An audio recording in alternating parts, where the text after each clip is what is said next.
conquêtes du Royaume-Uni s'étendent de l'Australie au Canada. Celles de la France, de l'Indochine à l'Afrique.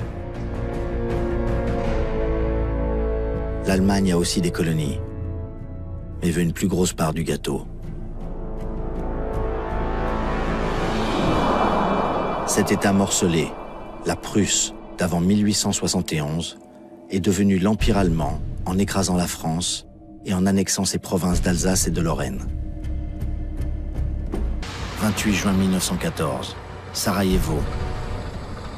François Ferdinand, l'héritier de la couronne d'Autriche-Hongrie, accompagné de sa femme, vient d'échapper à un premier attentat dans cette Bosnie qui vient d'être annexée par l'Autriche. La Serbie s'y oppose. Elle veut s'étendre en rassemblant les peuples slaves des Balkans. Un peu plus loin, ils sont tués à coups de revolver.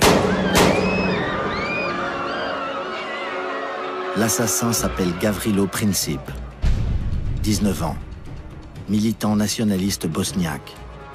Ce sont des Serbes qui ont fourni le revolver. Avec les funérailles de François Ferdinand et Sophie Chotek, le compte à rebours vers la guerre est enclenché. Les militaires autrichiens ont toujours cherché un prétexte pour soumettre la Serbie. Mais c'est compté sans la Russie, protectrice des Slaves. 23 juillet 1914. Le gouvernement de Vienne adresse un ultimatum à Belgrade. L'ultimatum autrichien à la Serbie signifie la guerre pour la presse du monde entier. Son ultimatum rejeté, l'Autriche-Hongrie déclare la guerre à la Serbie. 28 juillet 1914. Les canons Skoda de l'artillerie autrichienne entrent en action contre Belgrade.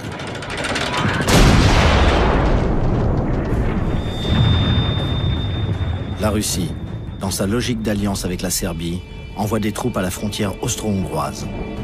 Les Parisiens, le 3 août 1914, apprennent que l'Allemagne a déclaré la guerre à la France parce qu'elle est l'alliée de la Russie.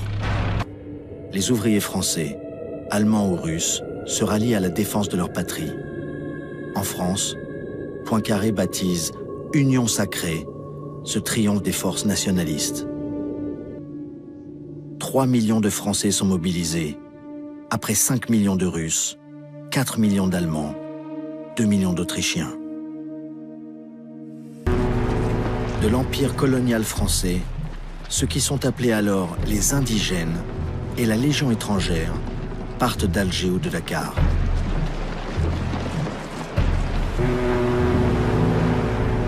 Sur des bateaux presque aussi chargés que les négriers d'antan, ils affrontent, résignés, dansant pour la caméra, la traversée vers un monde dont ils n'ont aucune idée.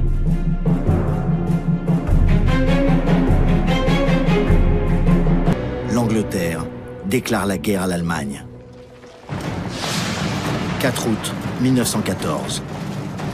À Londres, au balcon de son palais, le roi George V dit « C'est une grande catastrophe, mais ce n'est pas de notre faute. Prions Dieu que ce soit bientôt fini. »